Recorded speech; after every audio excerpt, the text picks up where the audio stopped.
But what I want to talk about, first of all, is why. Why human rights is relevant to thinking about reintegration. And why it is that integration or corrections cannot be achieved outside of a context of human rights. I also want to talk about this because I think this notion of the relationship between human rights and corrections and reintegration is at a crossroads today in public policy, and that it's a serious crossroads that should concern anyone who really is concerned that the criminal justice system do more good than harm. The mission statement of the Correctional Service of Canada, I want to read it, at least this one part.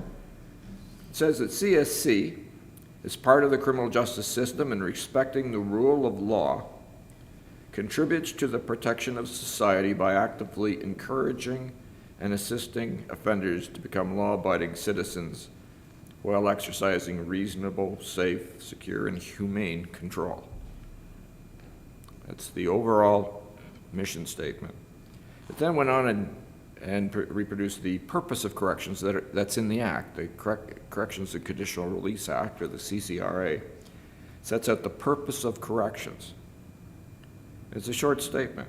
It says the purpose of the federal correctional system is to contribute to the maintenance of a just, peaceful, and safe society by carrying out sentences imposed by courts through the safe and humane custody and supervision of offenders, and assisting the rehabilitation of offenders and their reintegration into community as law-abiding citizens through the provision of programs in penitentiaries and in the community. That's it. Other than maintain safe and humane institutions, its only purpose is reintegration. This isn't something that's tacked on. It's not something that comes after the fact. It's sort of not a cleanup operation after we've done the real work of prison, at least not according to the law. And I want to put that in that context because the reality is that a system that abandons the goal of reintegration is just a punishment factory. And such a factory can never produce positive results. Human rights are those ideas about your safety from abuse that come about not because you've been good or bad, not because you deserve them or not, but because you're a human being.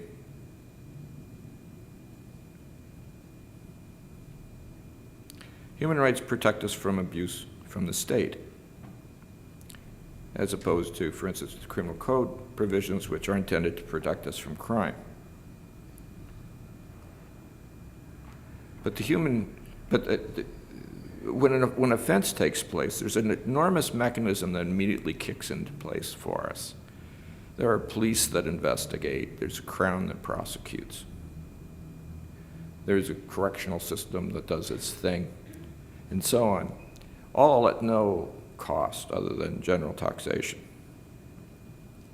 But if you're the subject of abuse by the state, if your rights as a citizen are abused, who comes to your aid to make that work?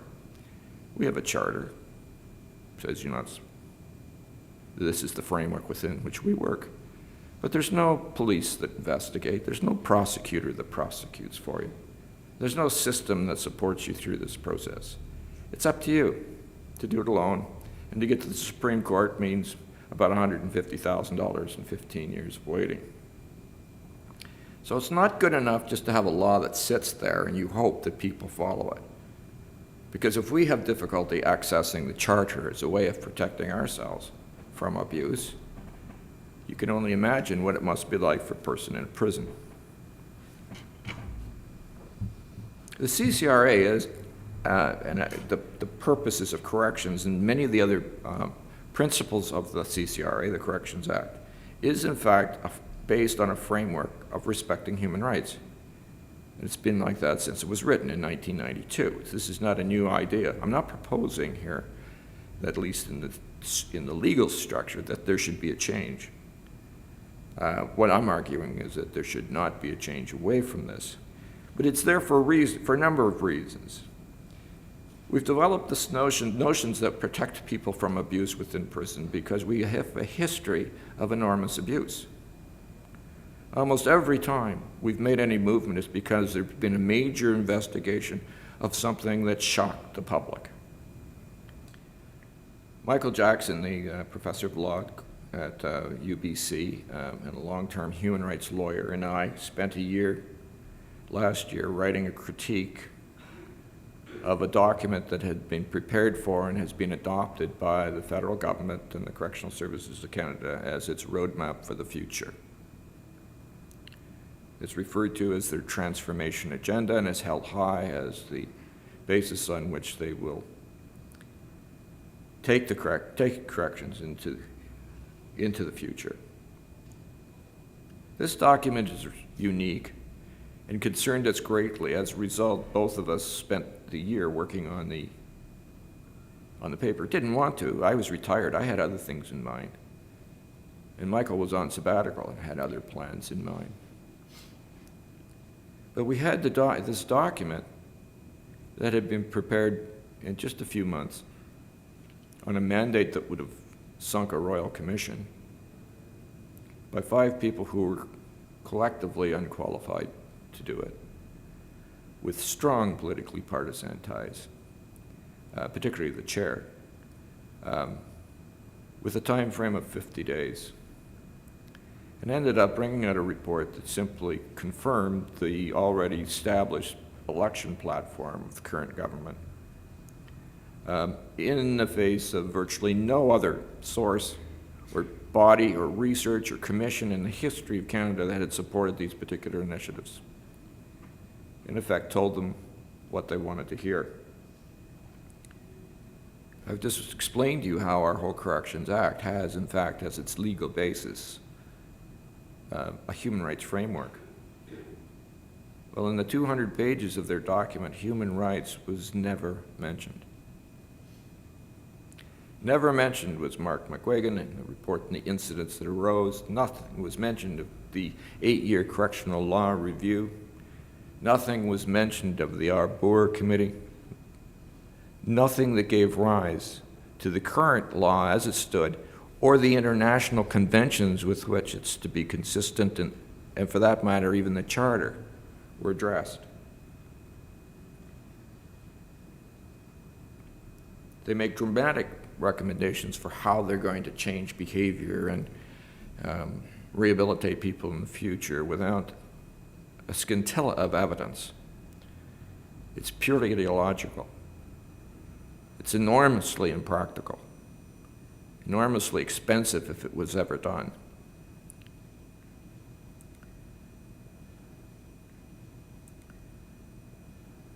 They made proposals that are patent nonsense. For instance, they proposed that they should change the notion of retention of rights. Now, retention of rights is clearly understood legal principle that's in the Act and has been ruled on repeatedly by the Supreme Court. And it basically says that you retain the rights of a citizen when you go to jail, except for those that are necessarily removed by virtue of your imprisonment. There are no such things as prisoners' rights. All there are is your rights that you retain if you go to prison. There's not two groups, one at the expense of the other. If prisoners have rights, they're at your expense. No, these are the rights you have, even if you go to jail, that limits the degree to which government can hurt you.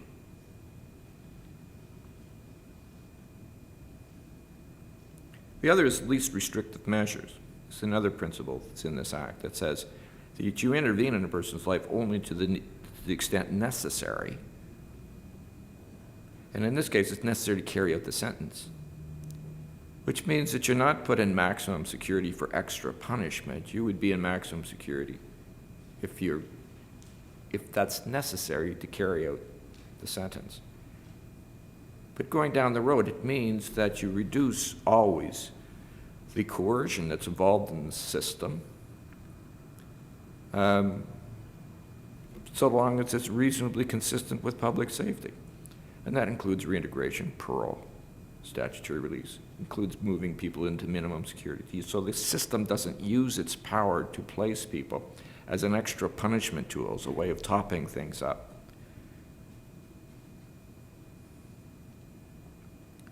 Both of those measures would be repealed under their proposals.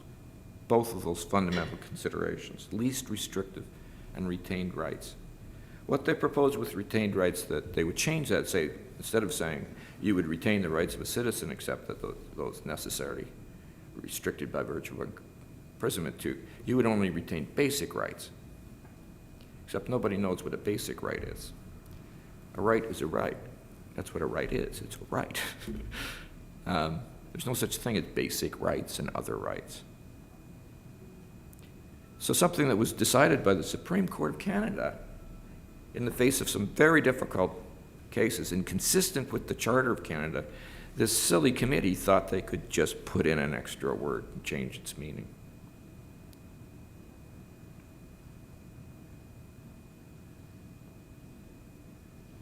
Where this becomes most relevant to our discussion today is that they propose recommendations that are systems that would dramatically reduce the government's commitment to reintegration. They would do it first by abolishing statutory release. Statutory release is the mechanism through which 2 out of 3 prisoners are released. Statutory release is a period of supervision that replaces remission. In the provinces, they still have remission. It means that you earn good time and you can essentially get out of jail when 2/3 of your sentence is done, and you're free. But not federally. Federally, you get to that point, you're now subject to supervision. So they abolished remission in order to ensure that everyone was supervised as a public safety mechanism. Now they call it early release and want to abolish it again, which effectively means through this 2-step, those who go to federal prisons with a fixed sentence will in fact have their sentence extended by 50%, not through the decision of the court, but through the machinations of the mechanism. But that was done in order with the intention of providing some support and supervision for all prisoners coming out.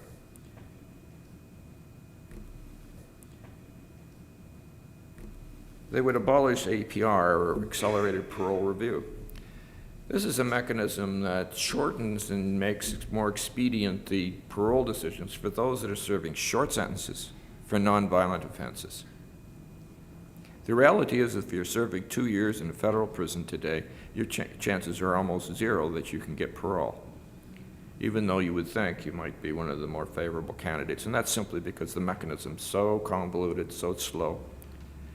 Programs you can't get into because there's waiting lists, you can't get through things, so in fact you never would get through. So the whole idea was to address that clear unfairness through an accelerated process.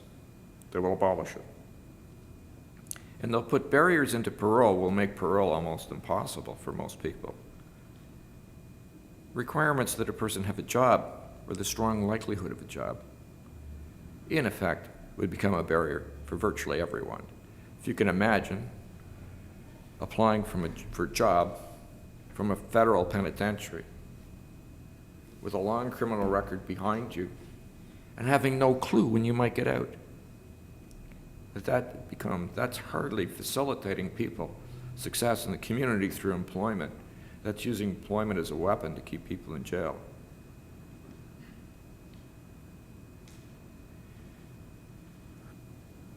Years in a penitentiary is not exactly the best environment for which one begins to look optimistically at the world around you. It's not a place where one will necessarily assume that there's a place for you, that others will not be disdaining of you, will not be rejecting you. It's a frightening exercise coming out of prison. A good correctional system, if there is such a thing, is one that must in fact create an environment where the person inside and the community have an opportunity to respect one another, to learn and anticipate respect. If you don't feel respect, you can't show respect. And if you don't come back to the world with some hope that you can find, receive, and give respect, you will be at war with society. So reintegration, a structured, thoughtful reintegration from the very beginning of the sentence, is really symbolically as well as factually important, because it's the way society, in a way, can regain and reshare trust by telling the person, yes, you've been punished, that's why you're here, but our focus is going to be to bring you back, to reestablish those relationships, to help you find a place in society. It's fundamentally important for us as a society if we want to think that we're in a decent society, and it's crucial to the person who's sitting there feeling at the bottom of the heap, feeling that he hates everybody and everybody hates him, and for now, that's good enough. Something needs to change, and this is one of the fundamental mechanisms we can do it. So we don't tinker with that mechanism carelessly. We don't tinker with it out of some spasm of ideological rant. We have to understand that reintegration is tied to our values as a society. It's not a technique, and it's not something that just happens after release.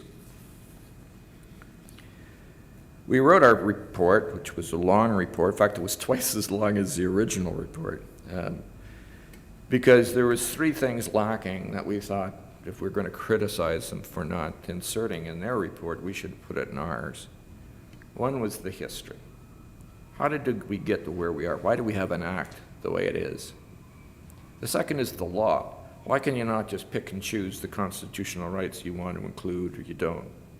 For instance, they wanted to change least restrictive measures to appropriate measures that they would, of course, decide. Then they would change rights to basic rights, and so on. So we wrote this. We addressed the issues of law, we addressed the history, and we also addressed the matter of evidence. If you're going to do things with people, it's fundamentally disrespectful to experiment with people without evidence. If you're going to say that this is the best way to make the best results, then at least, and you're going to confine them and subject them to, then you better have reasons to believe that this is sound. We thought that the document might provoke some thought, and we thought that the government might take a second thought, although I can't say I'm terribly naive about that. But I was somewhat disheartened by the response from the minister. Let me read why this is so much of a concern for me today. Mr. Van Loan, the minister at the time of public safety, had this to say. The professor, and he calls Michael Jackson the professor, that's classic spin doctor talk as a way of dismissing people. But the professor has a different philosophy from us. We think the protection of society has to come first. Implying, of course, that what we're talking about has some other objective. Now, I know the John Howard Society, he says, that prepared this report. Well, the John Howard Society did not prepare this report. I've been retired for a year before I started, and I purposely kept this to myself so that they would at least have plausible deniability. But he says, I know the John Howard Society prepared the report. They are advocates for prisoners. Well, they are not advocates for prisoners. They are advocates for effective, just criminal justice system that cannot be achieved unless it respects people's rights. I have a very different job. I have to be an advocate for society, and that's what our bill is designed to do, to protect society. And he goes on in another situation. He says, the prisoners have the full protection of the Charter of Rights. They have the Office of the Correctional Investigator who looks into complaints, has no power to act, but looks into complaints. That's not the issue here. The issue is, how do we protect the rights of the people of the community, Canadians, to be safe from the threat of criminals? And what he's saying here, in effect, is public safety is threatened by our human rights. That the two are not compatible. That anything that looks like it might benefit a prisoner is at the expense of the community. And I would suggest that that's both startling and scary, because as I mentioned before, there is no police, prosecutorial system that will help us when our rights are abused. We have to do it ourselves with our own money and access to the courts. And for people in prisons, it means that, in fact, the charter is of no value, does nothing, unless the people that run our system believe in it and understand it. If the minister doesn't understand that our safety is wrapped up in both our charter rights and our rights to be safe from crime, if he sees those as inherently in conflict and that you have to choose, then really he's no different from the governments in Burma or Honduras or any other country will also say, oh, we believe in rights, providing they don't interfere with public safety as we define it. And I think that's scary. I think our ministers, above all, have to understand that they are accountable to the law and they're accountable to the charter, and it is their responsibility, not their opinion, to apply that charter and those rights throughout the system. And on that basis, we can have a correction system which, at least in theory, can be honorable.